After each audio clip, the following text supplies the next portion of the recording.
Hello friends, welcome to my channel excellent coaching. आज हम लोग एटीट्यूड चेंज के बारे में बात करेंगे। और एटीट्यूड चेंज में हमने 3 अलग अलग टाइप्स की थ्योरीज पढ़नी है, जिसमें से सबसे पहले जो थ्योरी है वो है concept of balance by Fritz Heider. तो concept of balance by Fritz Heider में सबसे ज्यादा इंपॉर्टेंट जो वर्ड है यहाँ पे वो है बैलेंस, क्योंकि ये पूरी थ्योरी बैलेंस के बारे में बात करती है। और बैलेंस जो है वो एटीट्यूड चेंज में या एटीट्यूड फॉर्मेशन में हेल्प करता है। लेकिन बैलेंस किस चीज के बारे में बात, किसके बीच में बैलेंस है, यहाँ पे इन्होंने 3 चीजें ली है। जनरली हम बैलेंस सोचते थे, हम 2 चीजों के बारे में सोचते हैं कि 2 चीजों के बीच में बैलेंस हो रहा है, बट यहाँ पे मिनिमम 3 चीजें हैं। और 3 चीजें क्या है, उनका नाम इन्होंने एक ऐसे ही POX रख दिया है। POX का कोई ऐसा मीनिंग नहीं है, कोई फुल फॉर्म नहीं है POX की, बट ऐसे ही जस्ट आपको याद रखने के लिए, इजीली समझने के लिए। POX मतलब P is the person, person है जिसका एटीट्यूड हम स्टडी कर रहे हैं। O क्या है, O एक और दूसरा पर्सन है जिसके रिस्पेक्ट में, मतलब कि उसके कंपैरिजन में हम एटीट्यूड देख रहे हैं उसका। और X जो है ना वो एटीट्यूड है, एटीट्यूड का ऑब्जेक्ट है, मतलब जिस चीज की तरफ एटीट्यूड देखना है। वो कोई टॉपिक हो सकता है या कोई टॉपिक के ऊपर बात हो रही है, उसकी तरफ कैसा एटीट्यूड है P का, या वो कोई और पर्सन भी हो सकता है कि उस पर्सन को लेके P का कैसा एटीट्यूड है। ठीक है, तो POX क्या हो गए, दो P और O तो दोनों पर्सन हो गए जिसमें से P का एटीट्यूड हम स्टडी कर रहे हैं। और X क्या हो गया, एक X वो चीज हो गई जिसके ऊपर एटीट्यूड कैसा है उसकी बात हो रही है। ठीक है, जिसकी तरफ एटीट्यूड कैसा है। तो POX तीनों में बैलेंस, क्योंकि बैलेंस मैंने बोला इसमें बहुत इंपॉर्टेंट है, तो POX तीनों में बैलेंस देखना बहुत जरूरी है। तो उसमें बैलेंस और इम्बैलेंस की का क्या मतलब है वो अभी हम समझ लेते हैं। POX इन्होंने एक ट्रायंगल की तरह लिया है, ट्रायंगल शेप में। आप एक जैसे इमेजिन करो कि POX है, ट्रायंगल है, और इसमें ये बोल रहे हैं कि बैलेंस तब बनेगा जब 2 कंडीशंस पूरी होंगी। पहली कंडीशन ये है कि तीनों साइड पॉजिटिव होंगी तो बैलेंस बनेगा। दूसरी कंडीशन ये है कि 2 साइड एटलीस्ट पॉजिटिव नेगेटिव होनी चाहिए, एक पॉजिटिव होनी चाहिए। तो जैसे आपको पता है मैथ में हमने सीखा है कि 2 जब नेगेटिव मिलते हैं, नेगेटिव नेगेटिव, तो वो दोनों मिलके पॉजिटिव हो जाते हैं, और तीसरी ऑलरेडी पॉजिटिव साइड है ही, तो वो पॉजिटिव ही आएगा आउटकम उसका। तो कहने का मतलब ये है कि जब हम पॉजिटिव ही आता है हमारा रिजल्ट, तो हमारी जो एटीट्यूड है वो बैलेंस रहता है। ठीक है, इम्बैलेंस कब होता है, जब हमारा आंसर है, हमारा जो रिजल्ट है वो नेगेटिव आता है। तो उससे कैसे आता है, या तो तीनों का आपस में एटीट्यूड नेगेटिव है एक दूसरे को लेके, या फिर 2 पॉजिटिव है लेकिन एक नेगेटिव है। अब 2 पॉजिटिव है लेकिन फिर भी एक नेगेटिव आ गया, तो आंसर तो उसका नेगेटिव ही आएगा, मतलब उसका रिजल्ट तो क्या होगा, इम्बैलेंस हो जाएगा। तो मतलब हमें एंड रिजल्ट अगर पॉजिटिव मिल रहा है तो बैलेंस बन रहा है, अगर हमें एंड का रिजल्ट नेगेटिव मिल रहा है तो इम्बैलेंस बन रहा है। अब ये रिजल्ट मतलब कैसे मिलेगा पॉजिटिव नेगेटिव, क्योंकि यहाँ पे मैथ्स का कोई नंबर्स तो यूज नहीं हो रहे हैं ऐड करने के लिए, माइनस करने के लिए, तो हम क्या पॉजिटिव नेगेटिव की क्या बात कर रहे हैं यहाँ पे। पॉजिटिव का मतलब है जब हमें हमारा जो एटीट्यूड है किसी की तरफ पॉजिटिव होगा, अच्छा होगा, तो हम उसको पॉजिटिव बोलेंगे। अगर हमारा एटीट्यूड किसी चीज की तरफ गलत होगा, रॉन्ग होगा, तो हम उसको नेगेटिव बोलेंगे। तो यहाँ पे जब तीनों का एटीट्यूड किसी चीज की तरफ पॉजिटिव होते हैं तो बैलेंस बन जाता है। यहाँ पे अगर तीनों के मतलब एटीट्यूड किसी की तरफ नेगेटिव होते हैं तो इम्बैलेंस हो जाता है, ऐसे होता है। इसको एग्जांपल के साथ समझा देते हैं एक बारी। देखो जैसे सपोज यहाँ पे ट्रायंगल है, POX इन्होंने लिया हुआ है। P जो है एक पर्सन है, वो अनदर पर्सन है, X एक टॉपिक है, कोई चीज है जिसके ऊपर का एटीट्यूड हमें देखना है। हम ये कोई खाने की चीज है, मान लो X कोई खाने की चीज है, यहाँ पे कोई एग्जांपल ले लेते हैं। जब जैसे सपोज ये X एक पिज्जा है, ठीक है, P एक पर्सन है जिसको यहाँ पे पिज्जा पसंद है, तो पॉजिटिव आ गया यहाँ पे, P को पिज्जा पसंद है, पॉजिटिव आ गया दोनों के बीच में, क्योंकि ये P को पिज्जा पसंद है तो वो पॉजिटिव हो गया। उसके बाद यहाँ पे P को O भी पसंद है, O मतलब कोई और पर्सन हो सकता है, या फिर कोई और, जैसे उसका कोई फ्रेंड हो सकता है जो उसको पसंद है, तो P को O भी पसंद है, ठीक है, और O को भी पिज्जा पसंद है। ठीक है, अब क्या हुआ, तीनों का पॉजिटिव हो गया, मतलब बैलेंस हो गया एटीट्यूड में तीनों के। ठीक है, मतलब कि तीनों के ऑल 3 साइड्स पॉजिटिव, तीनों साइड्स पॉजिटिव हो गए, पी जो है उसको पिज्जा खाना पसंद है, ओ को भी पिज्जा खाना पसंद है, और पी और ओ भी एक दूसरे को पसंद करते हैं, दोनों एक दूसरे के फ्रेंड है अच्छे, तो ये तीनों साइड पॉजिटिव हो गई, बैलेंस बन गया। दूसरी कंडीशन क्या है, two sides are positive and two sides are negative, one is positive, ठीक है। अब इसको हम कैसे लेके चलेंगे, फॉर एग्जाम्पल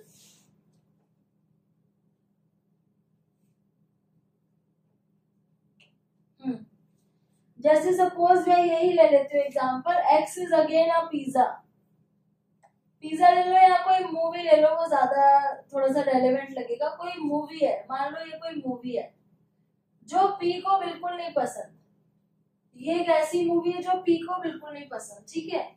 और चांस की बात है कि ये मूवी ओ को भी नहीं पसंद है, तो दो नेगेटिव हो गए, टू साइड्स आर नेगेटिव, ये मूवी पी को भी नहीं पसंद है, ये मूवी ओ को भी नहीं पसंद है। तो इसी पॉइंट को लेके इन दोनों में एक पॉजिटिव एटीट्यूड बन गया, मतलब दोनों का एटीट्यूड मैच हो गया यहाँ पे। उसने बोला मुझे ये मूवी नहीं पसंद है, इसने बोला मुझे भी नहीं पसंद है, इस बात पे इन दोनों का आपस में बात शुरू हो गई, दोस्ती हो गई, एटीट्यूड मैच हो गया। तो ये क्या हो गया, बैलेंस बन गया, ठीक है ना। तो दोनों कंडीशंस क्या थी बैलेंस बनाने के लिए, या तो तीनों को ही पॉजिटिव होना है, मतलब कि उसको भी वो पसंद है, उसको भी कोई चीज पसंद है, तो आपस में तीनों पॉजिटिव हो गए, या फिर दो को नेगेटिव होना है तो एक पॉजिटिव अपने आप हो जाएगा, कि दोनों को कोई चीज नहीं पसंद है तो वो दोनों का एक दूसरे से एटीट्यूड मैच हो गया, तो वो तीसरी चीज पॉजिटिव हो गई, आपस का रिलेशन इनका पॉजिटिव हो गया। तो ये कंडीशन जब होती है तो बैलेंस बन जाता है एटीट्यूड। अब इम्बैलेंस का समझ लेते हैं। इम्बैलेंस में क्या होता है, तीनों साइड नेगेटिव होती हैं, ठीक है। तो तीनों साइड नेगेटिव तो बहुत सिंपल है, जैसे कि अगर तीनों का आपस में एक दूसरे को लेकर नेगेटिव एटीट्यूड है, पी का एटीट्यूड टुवर्ड्स एक्स नेगेटिव है, पी का एटीट्यूड टुवर्ड्स ओ भी नेगेटिव है, ओ का एटीट्यूड एक्स की तरफ नेगेटिव है, तीनों का एटीट्यूड एक दूसरे की तरफ नेगेटिव है, तो यहाँ तो बैलेंस बन ही नहीं सकता। तो यहाँ पे तो कुछ भी समझाने वाली चीज नहीं है, ठीक है। दूसरा कंडीशन जो है वो ये कह रहा है कि दो साइड पॉजिटिव है एक नेगेटिव है। दो साइड पॉजिटिव मतलब आप ये समझ लो कि यहाँ पे अगर मैं इसको पॉजिटिव कर दूं, ये पॉजिटिव है, ये पॉजिटिव है, और एक साइड नेगेटिव है, तो इम्बैलेंस हो जाता है। वो कैसे, जैसे सपोज यहाँ पे एक चीज है, कोई भी टॉपिक ले लेते हैं, यहाँ पे जैसे आपका बुक वाला एग्जाम्पल है डॉरी है, वही ले लेते हैं, डॉरी सिस्टम। तो पी एक लड़की है जिसको डॉरी सिस्टम बिल्कुल पसंद नहीं है, यहाँ पे ये टॉपिक है डॉरी, मतलब कि जो शादियों में डॉरी देते हैं, तो ये एक लड़की है जो कहती है कि ये चीज बिल्कुल गलत है, ऐसा नहीं होना चाहिए, तो इसका एटीट्यूड डॉरी की तरफ नेगेटिव है। ओ में भी एक बॉय है जो ये कहता है कि डॉरी का कोई प्रॉब्लम नहीं है, अगर कोई डॉरी दे रहा है तो ले लेना चाहिए, तो ओ का एटीट्यूड डॉरी की तरफ पॉजिटिव है। पी और ओ एक दूसरे को पसंद करते हैं, पी का एटीट्यूड ओ की तरफ पॉजिटिव है, ठीक है।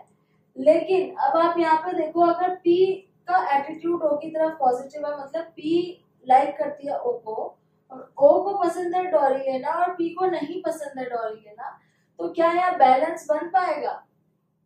अब जब जैसे ही इनको पता, पी को पता चलता है कि ओ का एटीट्यूड डॉरी की तरफ पॉजिटिव है, तो क्या उसका एटीट्यूड ओ की तरफ भी पॉजिटिव रहेगा, नहीं रहेगा ना, उसका एटीट्यूड बदल जाएगा, वो नेगेटिव हो जाएगा। तो यही मतलब है कि अगर दो पॉजिटिव है एक नेगेटिव है तो इम्बैलेंस हो जाता है, क्योंकि अब अगर कोई चीज पी को नहीं पसंद है और ओ को पसंद है, तो पी और ओ का आपस में भी बनना बहुत मुश्किल है, तो वहां पे एटीट्यूड चेंज करना बहुत जरूरी है। तो ये हो गया इम्बैलेंस। और अगर हमें इसको बैलेंस करना तो हमें क्या करना पड़ेगा, कौन सा यहाँ पे एटीट्यूड चेंज करना पड़ेगा, ये वाला एटीट्यूड चेंज करना पड़ेगा, इसको नेगेटिव बनाना पड़ेगा, ताकि ये जो पॉजिटिव है ये वैसा ही रहे जैसा है। लेकिन अगर ये पॉजिटिव रहेगा तो ये नेगेटिव हो जाएगा, इम्बैलेंस हो जाएगा, ठीक है।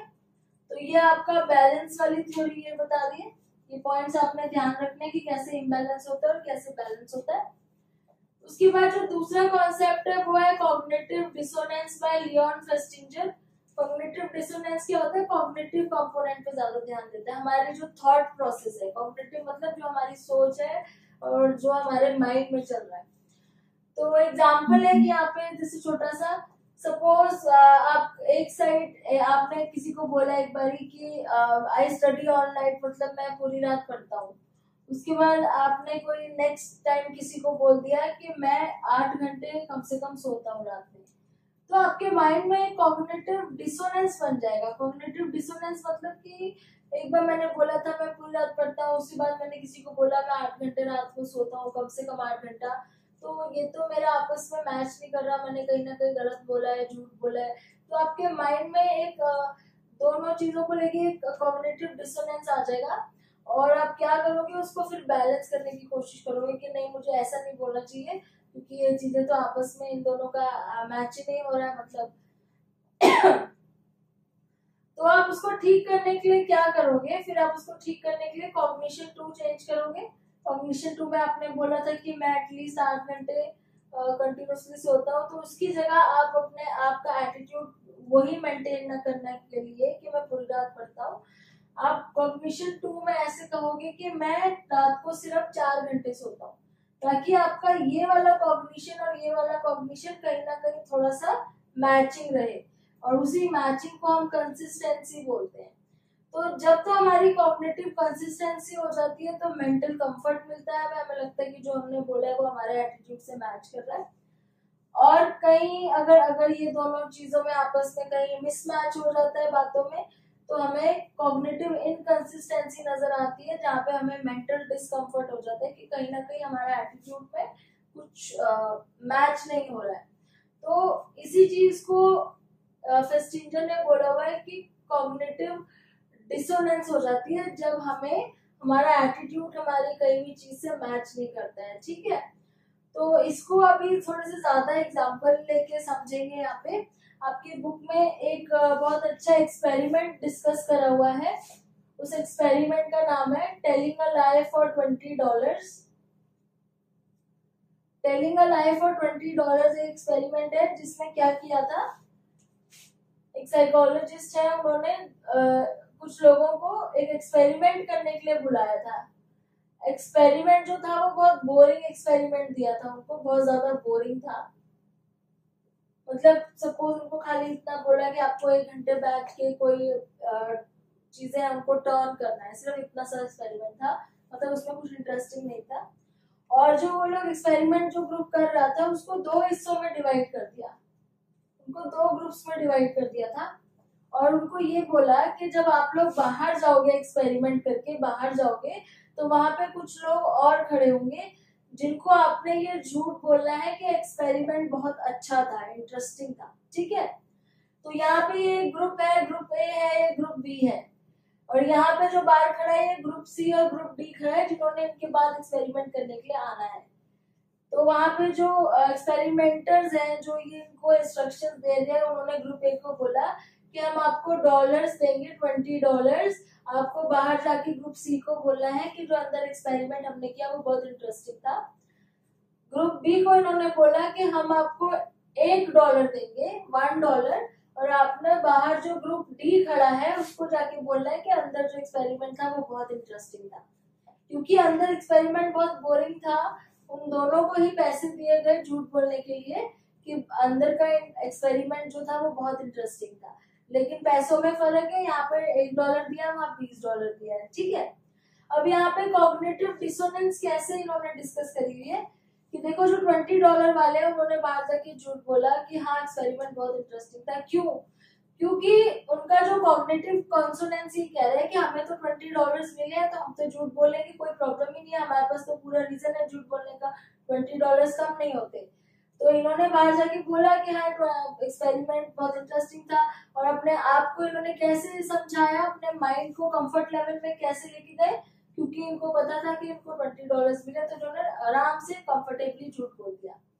अब जब इनकी बारी आई $1 वालों की, तो इन्होंने भी झूठ बोला जाके कि बहुत एक्सपेरिमेंट बहुत इंटरेस्टिंग था, लेकिन इनके माइंड में डिस्कम्फर्ट चल रहा था कि हमने $1 के लिए झूठ क्यों बोला, सिर्फ $1 के लिए।